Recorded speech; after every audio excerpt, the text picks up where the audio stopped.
Hello there, Scotty. You're not welcome to the start of Tubi 80's horror weekend. Yes, there it is. I don't know that I had to let one out.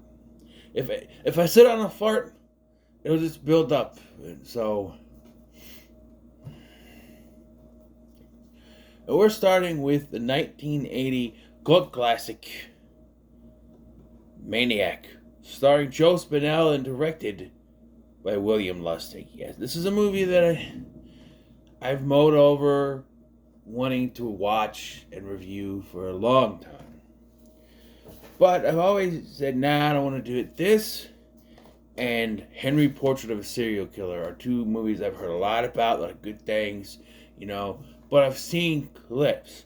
And I know they're both a part of that kind of grindhouse, grimy, very guerrilla style of filming, and that is not really, I'm not really a big fan. Like, I appreciate Texas Chainsaw Massacre, and original movies that I still haven't reviewed yet, like the original Last House on the Left, and the original Hills Have Eyes was kind of like that too. I still haven't done the original Last House on the Left. I don't know if that's for me, but it's very guerrilla style, so I kind of stayed away from it. Well, lo and behold, Dead Meat is going to do a kill count on it, so I figured it was time for me to watch this movie. A lot of times I'll just watch his kill counts and be like, yeah, that's one, but I figured I'd actually try to watch this time, especially since it said it's on Tubi. If it wasn't on Tubi, I wouldn't be doing this right now, but here we are. So the film follows Frank Zito, who is a serial killer who has a kind of a dark past, and he kills specifically women. He murders them, scalps them, and he puts their scalps on mannequins that he has and collects. And a lot of this, there's a story here, but a lot of it is just like scenes. Like, think of the first Terrifier, right? And even parts of the third one. You just follow Art killing people, really. That's really what this is at the beginning of it. Until he goes to the park and he gets his picture taken and realizes, I don't want anyone to see me, and he meets this girl named Anna, then the story really starts to sort of unfold. This is like halfway through the movie, but yeah. So the first half of this movie is just following Frank as he's murdering people, And the first, I had heard about one kill in this. I assumed it would be the first kill, but it's not, because the first, it's kind of like Jaws, in a way. Yeah, by the way, it's storming outside. You're going to hear the thunder. You're going to hear thunder. Na na na na na na na na na na thunder. Yeah. There's this couple on a beach. One of them goes to do something, and the woman is killed. But this turns out to be a dream. It's also an off-screen kill, I believe. At least I remember just hearing the scream and looking at the TV, and it's cut away. But, yeah. I'll tell you this. Joe Spinell, who you may know is Gazzo from Rocky and Rocky 2. Why? I still want to know why he's in Rocky 2. Because he adds nothing to that story. He's more involved with the first one. You became a leg breaker for a cheap second-hand loan shark. It's a living? He's the second-hand loan shark. Second-rate loan shark, excuse me. Second-rate loan shark. And then he's just there. He's like, hey, Rock, I want to give you this money, and then I'm going to fuck off from the movie. And yeah. But Joe Spinell is really good at this movie. He actually also co-wrote this movie. And, yeah. But it does have that grimy filmed feel to it, is what I want to say. The kills, besides the one that kind of went away, the kills are actually pretty good because they were handled by the legendary Tom Savini. Yes, one of them is even Savini himself, which, how many times do you get the, how do I say this without, how many times do you get to craft your own kill in a movie for a character you are playing? I don't know. But yeah, that's legendary one. He's in the, and I like how the style of this killer is too. He's in the car with his girlfriend and making out. She gets nervous because she sees something in the shadows. He turns the car on, the lights pop up, and you just see Frank in the fog or whatever standing there, and he takes this shotgun, shoots it through the windshield, and blows Savini's head clear off. Think Scanners, but not all over the place like that. Just and it's fantastic. If that doesn't get the golden chainsaw tomorrow, then I have no faith in James. Okay, has to be. I would give the machete to the opening kill, by the way. And if I'm right, I'm right. If I'm wrong, well, then I'm wrong. And I have no faith in James. What other kill in this movie is good enough for the golden chainsaw? There's a decent one. But like I said, the first part, you're just following him around. Because it's either, the double shade is either that or the strangulation in the hotel. So, after he wakes from the dream, he's walking around. He meets this prostitute, which is actually very connected to his backstory. We find out his mother was a prostitute who abused him. She'd bring guys over and throw him in the closet, so we have to watch that. That's not. And then she died, committed suicide or something. It's not so much Norman Bates like where it turns out he did it. No, it's just I don't know. But now that fucked him up in the head, stuff like that. So yeah, he meets this prostitute. She takes him to a hotel, and it's like, oh, I get 25 for this, or 50 for this, 75 for this. We can do the ultimate. The ultimate is $100. But then, the ultimate is $100. Okay, so then they go to the hotel. He also has to pay for the hotel room. So it's like 25 for the hotel room, which is a cheap ass hotel room. But then you have an extra charge and an insurance charge or something, and he just keeps paying. And then they get to the room and they start going. She starts saying, "Oh, you're good, and I'm like, "Nah, he's paying her. She doesn't have to tell the truth." And then he starts strangling her. Strangulation is one thing. Michael Myers did the strangulation to Annie in the original Halloween. He also stabs her, but here he strangles her, Then it comes down to I don't know if he's following a victim in the park or if he's just walking. There's this little girl he bumps into, and this woman takes his picture, this Anna.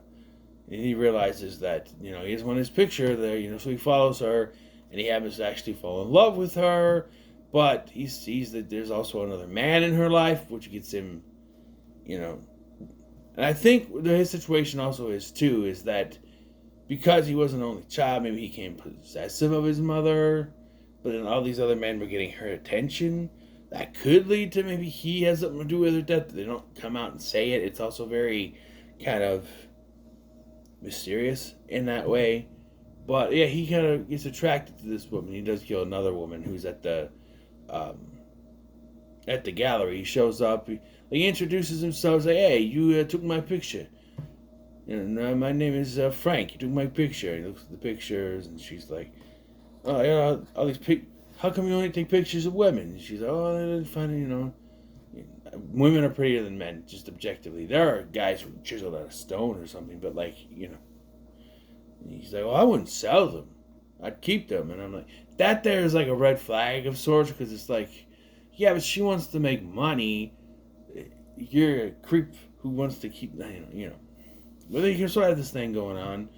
And then he meets her at the gallery the next day and meets this other woman, and he takes her necklace and uses that as an end to get to her, attacks her in the shower, and I think she's the one he straps down to the bed and kills. I thought that was Anna, but it's not. Then he starts having dreams of his mom, and it all comes to a head when he goes to meet her for lunch, Anna for lunch, and they say, "Hey,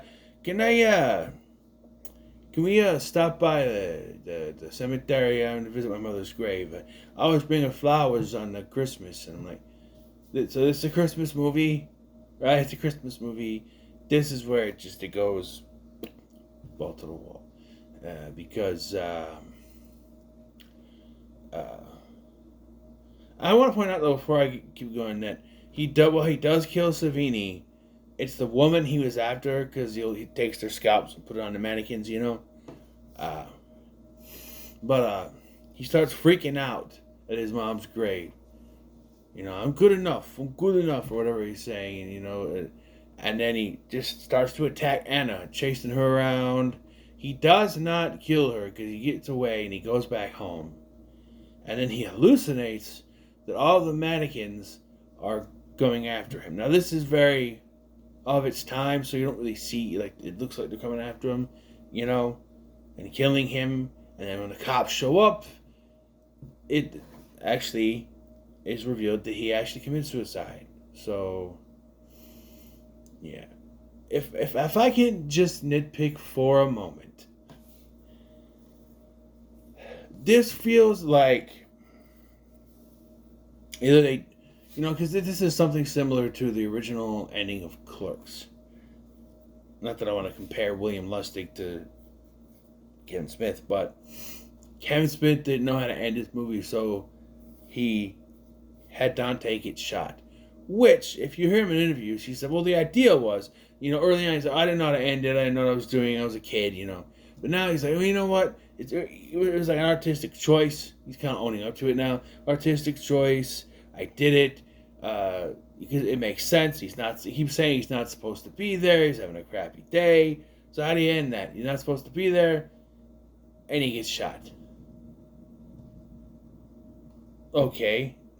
But on the other side, if he wasn't supposed to be there that day, it would be whoever it is that was either whoever was, they called him in, the boss or whatever, or Randall that got shot. I don't know. It's not something I've thought of before. But here, it's very much like, how do we end this movie? He dies. Rather than dying in a struggle, like maybe he's chasing her around and there's someone, see, or the cop, you know, because sometimes you're in the middle of a freaking, you know, chasing around, people see, they call the cops, or cops driving by or something, and there's a shootout or something, they have him commit suicide, which is, you know, dark enough. And the movie just ends. I will say this. I enjoyed it. You know me. The earlier the movie, the harder it is for me to get into it. I was into it. I'll give it that. For something from 1980, I was able to get into it pretty well. Like I said, Joe Spinell is pretty good. The actress who played Anna is also pretty good. I know they remade this with Elijah Wood, and they made a POV style film. That also used to be on Tubi, but it's not anymore. Apparently, when William Lustig was talking about a remake, he wanted Tom Sizemore to play the Frank Zito character, which I think would have worked better. I know they're going to go with their own artistic choice. Apparently, he did suggest Tom Sizemore, but they completely ignored him and cast Elijah Wood. I don't know, because the reason that Lustig wanted Tom Sizemore is he thinks that he is more like Joe Spinell, whereas Elijah Wood is not. The fact that he's also called Frank Zito and that doesn't make any sense to me, because you look at Joe Spinell, look at Elijah Wood, put them right next to each other, there is no resemblance, nothing. I understand a remake's going to have creative differences. There's going to be different kind of ways you do a remake, but I don't know.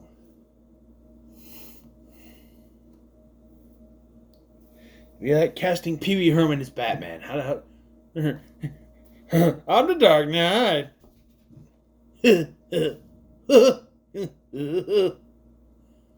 Wouldn't, I mean, he was in Batman Returns, but I'm just saying, as Batman, no. As it stands, though, I'm gonna give this, I'll give it a high middle of the road. I enjoyed it, but again, like those kind of grimy grindhouse type of movies, it's not one that I'll go back to rewatch a lot. Rewatch value has a lot to do with my ratings in some movies. You know, the original Texas Chainsaw Massacre is a classic. I think I actually gave that a pretty good, or it would be. That should probably be revisited. The other ones were close enough, but like,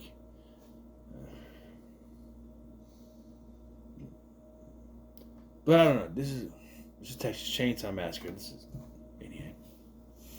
But I think it's a good film. It works, and it's a great start to Tubi Horror Weekend, Tubi 80's Horror Weekend. So, what are your thoughts on Maniac? Let me know in the comments below. Like, share, and subscribe. Thanks for watching. I'm Sky, and I'll see you in the next one.